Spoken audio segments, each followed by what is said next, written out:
Thank you for joining Wars of the Rosies, and this is Selflessness by Frater Lafferty, an article taken from Rosicrucian Digest, Volume 14, Number 1, February 1936. Selflessness by Frater Lafferty.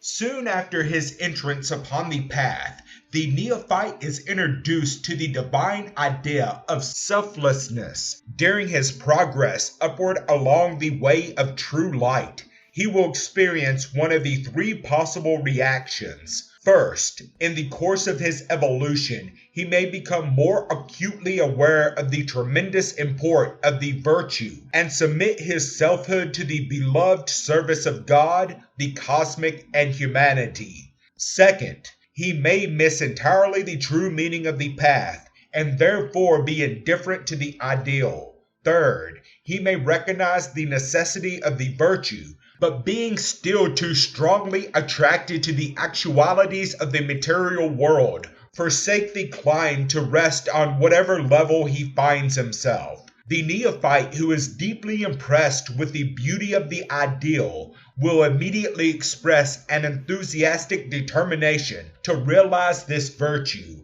Here he meets with a difficult problem, and that is a systematic manner of accomplishing the task at hand. The attainment of selflessness is a bitter struggle and is never completely achieved until we reach a state of perfect at-one-ment with God.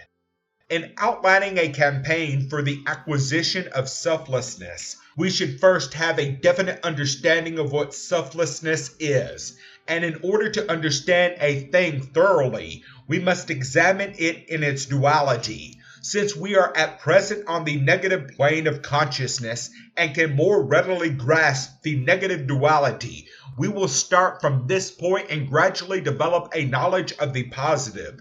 Selfishness, the negative quality of selflessness, may manifest in many ways, but let us observe one of its most common forms, which seem to have a greater and more direct bearing on our mental attitude, disposition, and general outlook on life. The most common and vicious manifestation of selfishness is self-pity, or the habit of feeling sorry for oneself. It wraps the mind, which is our most powerful tool, thereby crippling our ability to help ourselves or others. It narrows our vision so we cannot see the whole picture, and we miss so much of the joy and beauty that surrounds us. It distorts our sense of values, and our reasoning is not sane. Our judgment is unfair. Then come all the ills to which mortal man is heir. The personality becomes morbid, driving from us those who would help us.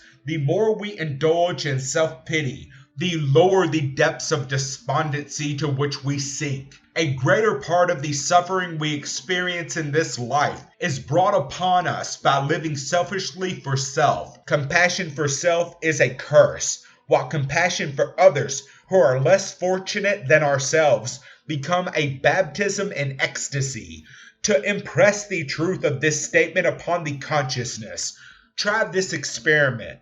Start a day by feeling sorry for yourself because someone has a better home than you have, a better position, better health, more appetizing food, nicer clothes, a newer car, more friends, more opportunities, more money, and because they are treated more respectfully than you.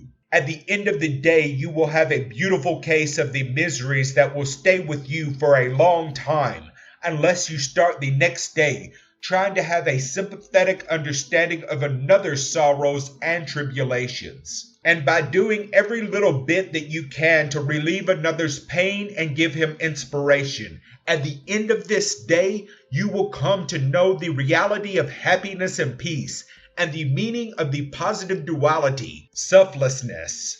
Let the neophyte approach the technique of selflessness by systematically eliminating his minor self-pities and substituting another's need for compassion, and continue working in this manner until he has finally eliminated his major manifestations of selfishness. As he progresses in this line of endeavor, he will surely become aware of the increase in knowledge of the laws and a greater ability to make the laws work. He who loses his life for my sake shall find it, and he who would save his life shall lose it. Thank you for watching, and please don't forget to share, like, subscribe, and comment. And if you can, please consider donating towards the Rosies. Links to PayPal and Patreon are in the description. Thank you so very much.